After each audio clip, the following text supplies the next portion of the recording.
The most I ever got in my weight was 250. I finished every season around 235, 240. I took very, very low dosages just because I wanted my body to feel normal. The wear and tear of 162 ball games and the status of where I was at and the pressures that I had to perform and what I had to go through to try to get through all these injuries, yeah, it's a very, very regrettable thing. And I wish it never came into my life. If you only read the thumbnail, you would think Mark McGwire wants to stand up and shout that baseball ruined him. It is a loud idea. It is an angry idea. It also sticks to him, because his story really did end in damage. But the real story in 2026 is quieter than that. It is also stranger. In February 2026, Mark McGwire went back to work for the Athletics. That is the same organization where he first became a superstar. His new title is Special Assistant to Player Development. In plain language, he works with the club and with its young players. After years away from the spotlight, one of the most famous home run hitters the sport has ever produced is back inside the game. There is something good in that. McGwire knows hitting. He did it at the highest level for a long time, and he taught it for years after he stopped playing. That knowledge never went away. Now he gets to hand it to players who were not even born when he was the biggest name in baseball. This is the kind of story that still starts arguments. If McGwire's name still gets a reaction out of you, use the hype feature and give this video some hype. Then stay with me because it gets complicated fast. For almost any other great home run hitter, a return like this would be simple. A famous player comes home, the club welcomes him back, everyone feels good about it, and the story ends there. McGwire is not almost any other great home run hitter. His name does not arrive by itself. It arrives with everything attached to it. Say his name, and people picture enormous home runs. They picture the summer of 1998. They picture a record that turned him into one of the biggest heroes the sport had. For a while, he was described as the man who saved baseball. Then they remember the other part. They remember steroids. They remember the admission. They remember how his numbers picked up a question mark, and how that question mark never came off. So this return is not a clean, happy ending. It is a new chapter in a story that never got settled. He is back in the building. He is helping young hitters. And he is still carrying the thing that changed the way the sport remembers him. That is what this video is about. What happened to Mark McGwire? And what does his return to baseball actually mean for the legacy he left behind?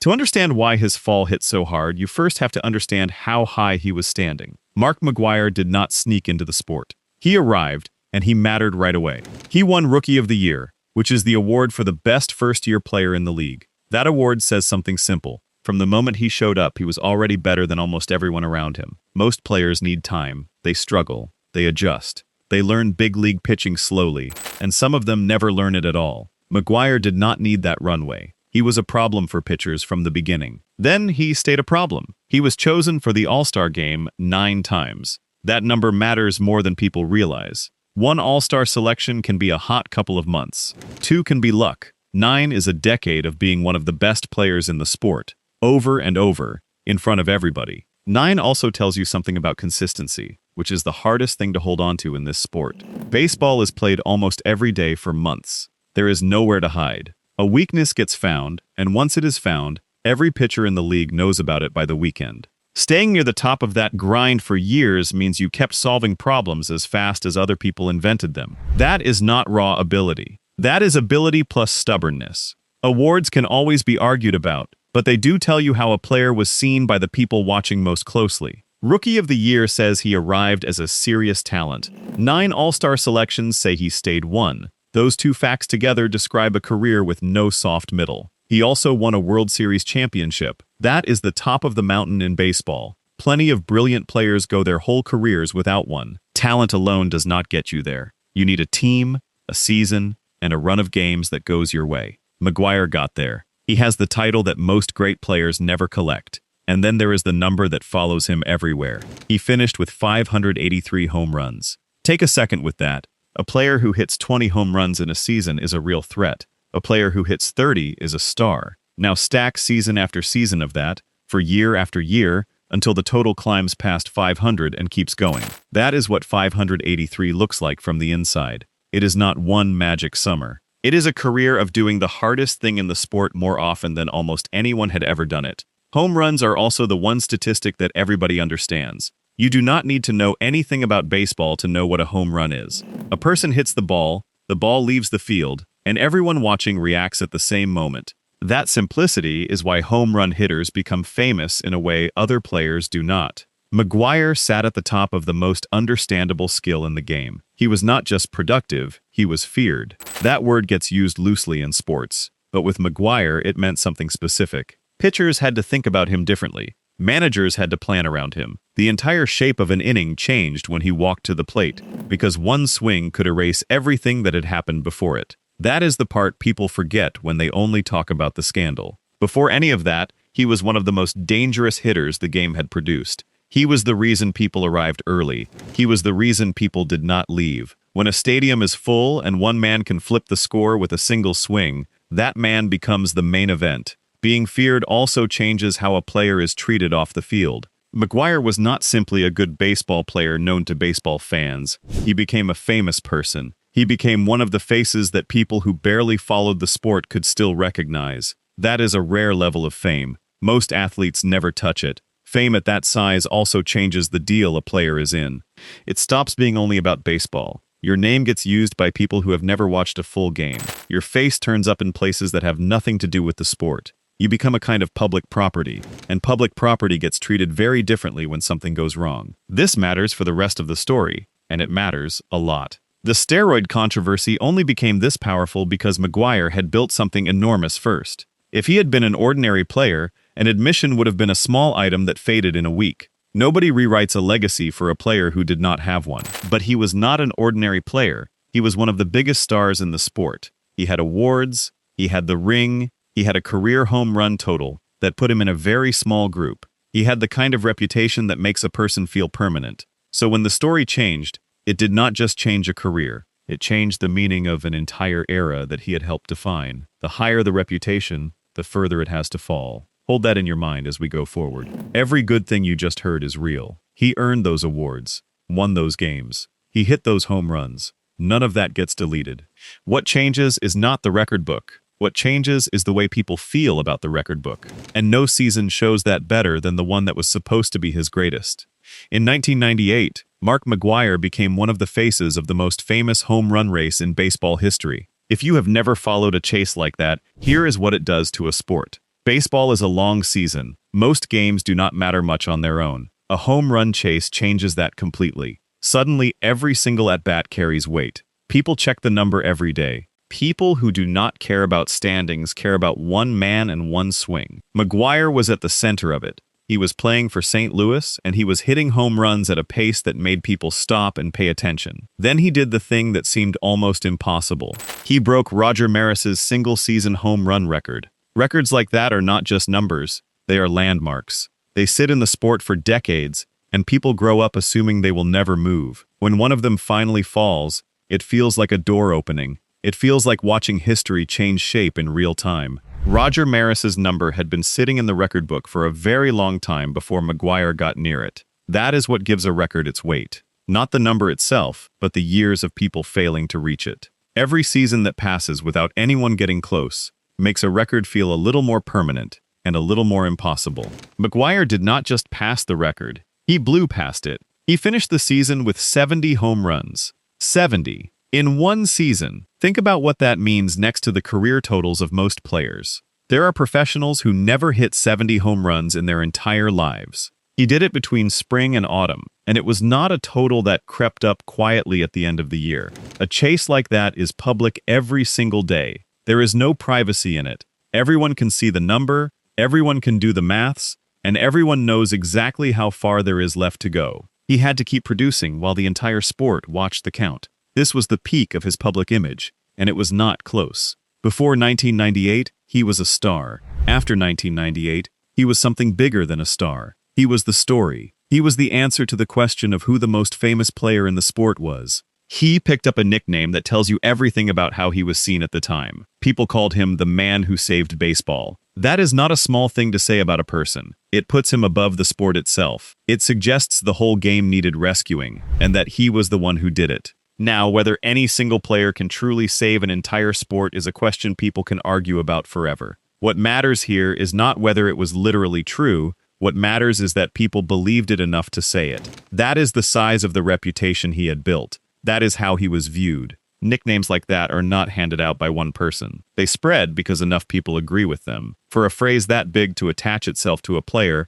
an enormous number of people had to feel the same way at the same time. For a stretch of time, McGwire was not treated as a great player. He was treated as a hero. There is a difference. A great player is admired. A hero is trusted. And that trust is the thing worth paying attention to, because trust is the part that would eventually break. Think about what that season was supposed to mean for the rest of his life. This was the accomplishment that was going to define him forever. When people told the story of his career, this was going to be the center of it. 70 home runs. The record. The summer everyone remembered. Athletes spend entire careers hoping for one moment like that. Most never get close. McGwire got the biggest version of it available in his sport. He had reached the exact place every player dreams about. He had the numbers, he had the record, he had the affection of a huge audience. He had the kind of season that normally gets a person remembered warmly for 50 years. That is the strange, uncomfortable heart of this story. The season that made him a legend became the same season that would later be used to question everything about him. The high point turned into the argument. The proudest achievement turned into the sorest subject. Nothing about the swing changed. Nothing about the scoreboard changed. The number 70 is still the number 70. What changed was the story around it. And once a story changes, the numbers stop meaning what they used to mean. That change did not happen on the field. It happened years later, long after he had stopped playing. McGwire's legacy shifted dramatically after his playing career was over. Not during it, after. That timing is important, and it is worth sitting with for a moment. He got to finish as the man he had built. He got to walk away with the records, the reputation, and the nickname. The reckoning came later, when the games were done and the story was supposed to be settled. He eventually admitted using performance-enhancing substances, and critically, that included his record-breaking 1998 season. Read that last part again slowly, because it is the whole problem. Not a random year, not a forgettable stretch. The season, the one with the record, the one that made him a hero. In 2010, McGwire publicly admitted his steroid use. He apologized for misleading people about it. Two things happened in that moment, and they are not the same thing. The first was the admission itself. He said it out loud. He confirmed what had been a question and turned it into a fact. Whatever people had wondered before, they were no longer wondering. The second was the apology, and that is the piece that cut deeper. He did not only apologize for using, he apologized for misleading people. That is an admission that the public had been given a version of him that was not accurate. That is why this landed harder than a simple rule violation would have. Fans do not just watch athletes. Fans invest in them. They give their attention, their weekends, and their emotions. They tell their children about them. They build memories around a person they have never met. And in 1998, an enormous number of people gave McGwire exactly that. They cheered for him. They celebrated with him. They treated his achievement as something that belonged to all of them. When the admission came, all of those people had to go back and reconsider a memory they had already filed away as a good one. That is a strange and unpleasant thing to ask of anyone. Nobody enjoys being told that a happy memory came with a hidden footnote. There is another layer to it as well. The people who had defended him were put in an awkward position too. Anyone who had argued that the questions about him were unfair suddenly found out they had been arguing for something that was not true. That is a particular kind of embarrassment, and it does not fade quickly. This is why the reaction was not simply disappointment. It was something closer to a personal sting. Now look at what it did to the accomplishment itself. Records in baseball work on a shared agreement. Everyone accepts that the numbers were produced under the same basic conditions. That is what lets people compare one era to another. That is what makes a record feel like a record instead of just a number in a book. When a player admits using performance-enhancing substances during a record-setting season, that shared agreement breaks. The number survives. The certainty does not. From that point on, the 70 home runs came with a permanent question. How much of that was him? How much was something else? Nobody can measure it. Nobody can prove a cleaner version of that season. There is no way to run it again. That uncertainty also spreads further than one season. Once a player admits to using during a record year, people naturally start looking at the rest of the career the same way. The doubt does not stay politely inside the years it applies to. It leaks. Everything gets re-examined, including parts that were never in question before. That is the cruelest part of the whole situation. It is not that people decided the achievement was worthless, it is that people no longer knew what to call it. An unanswerable question is worse than a bad answer, because a bad answer at least ends the conversation. So the achievement stayed enormous and unstable at the same time, too big to ignore, too complicated to celebrate the way it once was celebrated. McGwire's return to baseball came with a very different image after that. The man who came back was not the hero from the home run race. He was someone who had publicly discussed the mistakes and pressures around his playing career. That is a much smaller way to exist inside a sport. He went from being celebrated to being explained. Explanation is exhausting in a way celebration never is. A celebrated player only has to show up. An explained player has to keep managing a subject that follows him into every room, every introduction, and every conversation with somebody new. And here is where the story stops being simple in either direction. It would be easy to say that McGwire was never really great, that the whole thing was fake. That is not honest. He had extraordinary talent. He had a work ethic that got him to the top of a brutally difficult profession. Nobody hands out 583 home runs. Nobody accidentally wins Rookie of the Year, makes 9 All-Star teams, and collects a World Series ring. It would be just as easy to swing the other way and say none of it should matter, that the numbers are the numbers and the rest is noise. That is not honest either. He admitted it himself. He apologized for misleading people. That is not an accusation from outside. That came from him. An admission from the player himself also removes the easiest defense anyone could offer. Nobody can call it a rumor. Nobody can say the story was invented by people looking for attention. The source of the damage is the man at the center of it, and that closes the argument before it can even start. Both things are true at the same time, and that is deeply uncomfortable. A person can be genuinely gifted and still make choices that permanently complicate what that gift produced. Talent and decisions are separate. One does not cancel the other. This is the part that makes people uncomfortable, because most of us prefer our stories sorted into clean piles. We want a hero or we want a villain, and we want to know which one we are dealing with before we invest anything in them. McGwire does not allow that. He is a genuinely great player and a cautionary tale in the same body, and anyone who tries to describe him using only one of those ends up telling a story that is not accurate. McGwire had the talent. He also made decisions, and those decisions attach themselves to everything the talent achieved. He does not get to keep only the first half of that sentence. That is the cost, and it is a cost he continues to pay,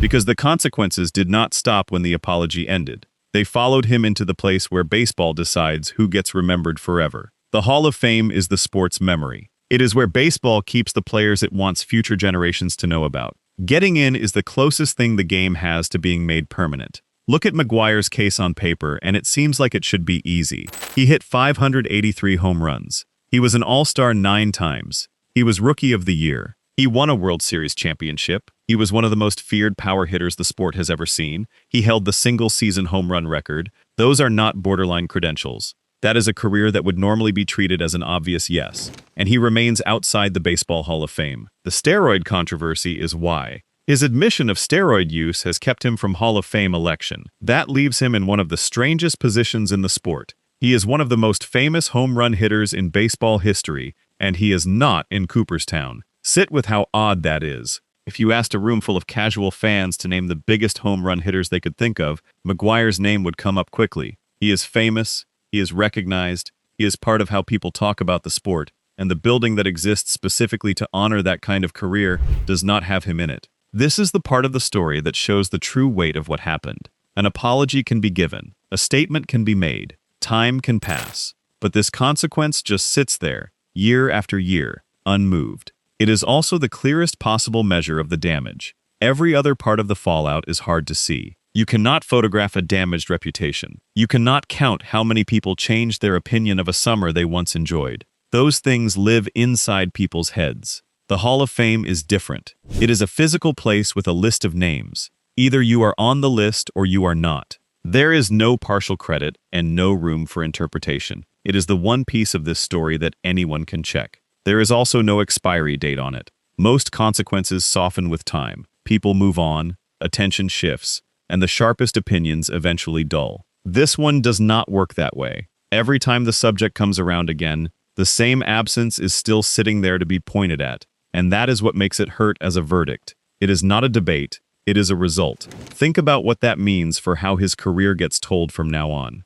Whenever someone explains McGwire to a person who did not live through it, they cannot stop at the home runs. The next sentence is always about why he is not in the Hall. The achievement and the absence get introduced together, permanently. Children learning about the sport will hear it that way too. They will be told about a man who hit an incredible number of home runs, and in the same breath they will be told why that is complicated. He does not get a version of himself that arrives without a warning attached. That is the lasting cost of his decisions, and it is bigger than any single moment of criticism. He did not just lose an honor, he lost the ability to have his career described simply. He turned a story that could have been told in one clean sentence into a story that always needs a paragraph. There is a version of Mark McGwire that never happened. In that version, the numbers stand on their own. The record is celebrated without an argument, and the Hall of Fame question is answered without anyone raising their voice. That version is gone. It was not taken from him by bad luck or by an unfair system. The research is clear about the cause.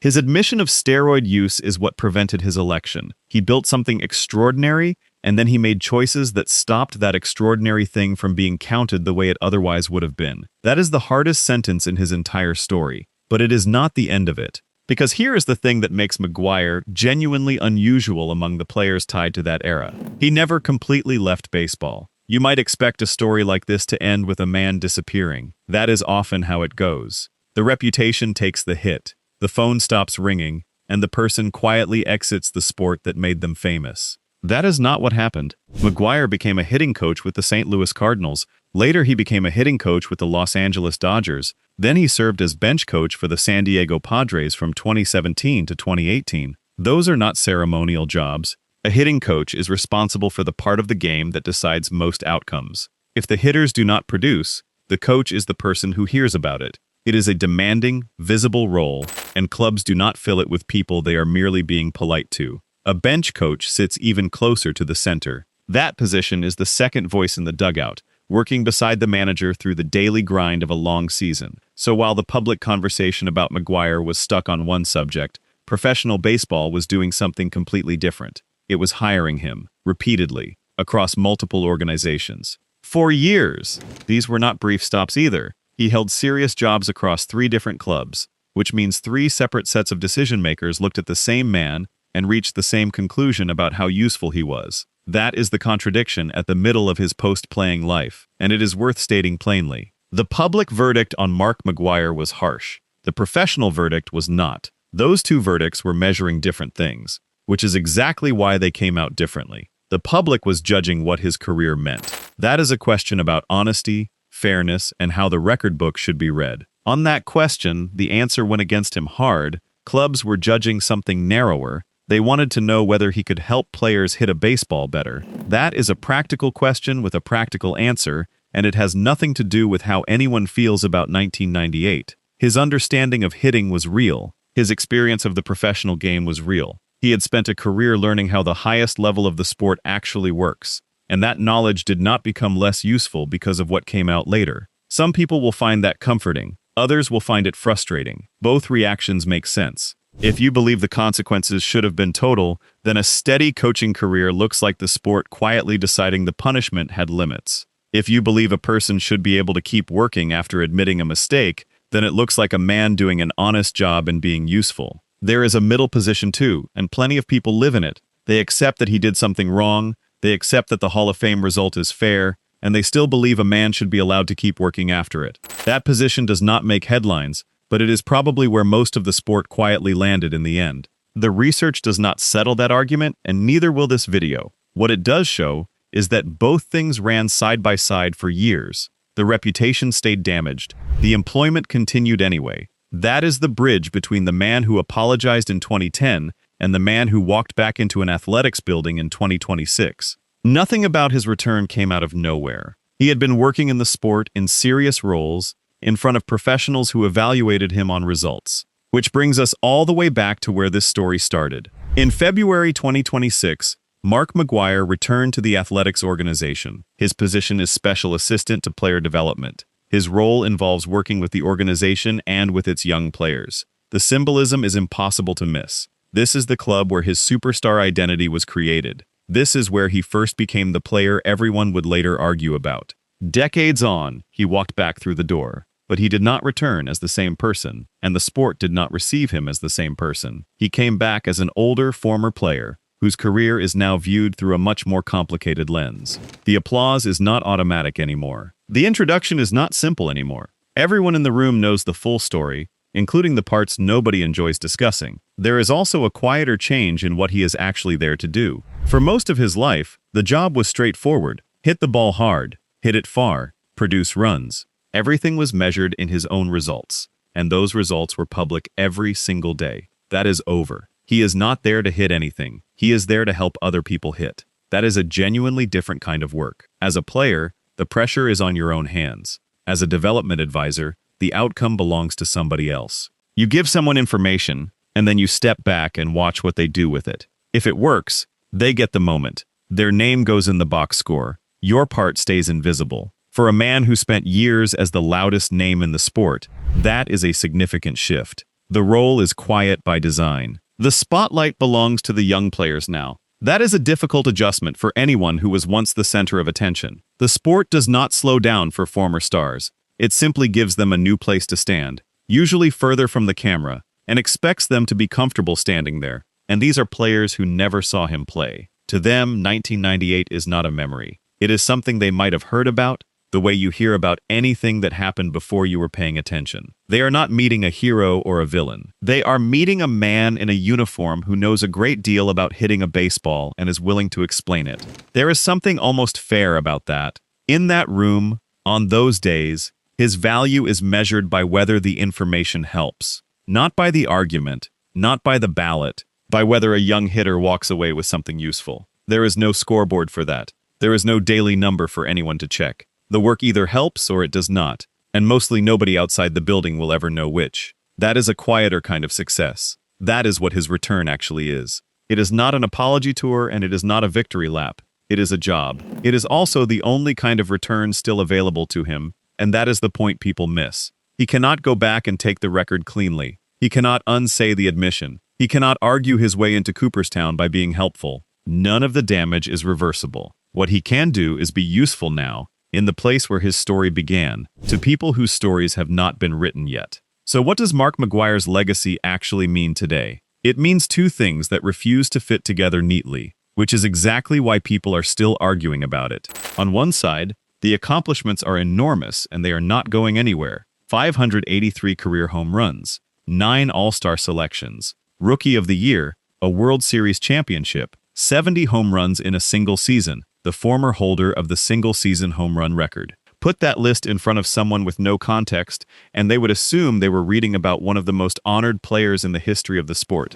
On the other side, the steroid admission permanently changed how all of it is viewed. Not partly, not temporarily, permanently. And that is the judgment this story keeps arriving at, no matter which direction you approach it from. McGwire reached a level of fame that almost nobody in baseball ever reaches. He was a hero. He was for a while described as the man who saved the sport. Very few athletes ever stand where he stood. Then his own decisions guaranteed that his greatest achievements would always carry an uncomfortable question. Not an accusation, a question.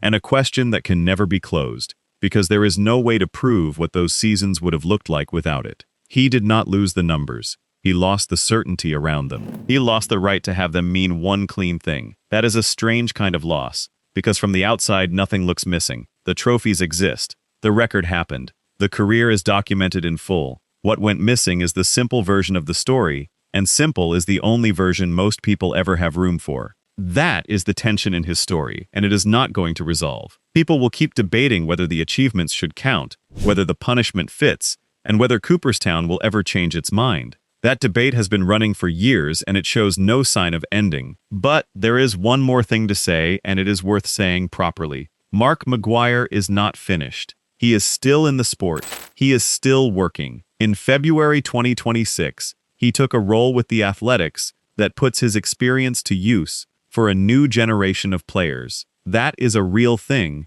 and it deserves to be recognized as one. He spent decades learning something difficult, and now he is passing it on to people who can actually benefit from it. He cannot change what happened during his playing career. That chapter is closed, and it will be read the way it will be read, whether he likes the reading or not. What he can do is contribute to what happens next. He can be part of somebody else's development. He can make a young hitter slightly better than they would have been without him. That does not repair the legacy. Nothing repairs the legacy. The controversy has not gone away, the Hall of Fame door has not opened, and the question attached to 1998 is still attached to 1998. But baseball has given Mark McGwire another chapter anyway. It is a smaller chapter than the ones that came before it. It will never be the one people lead with when they tell his story. Still, it is his, and it is happening now, in the same organization where all of it started. The argument about his previous chapters will probably never end. That is likely the permanent tension of his story, and he almost certainly knows it better than anyone. What he has left is the chance to spend the rest of his time in the game being useful to people who are just beginning theirs. Given everything that came before, that is not nothing.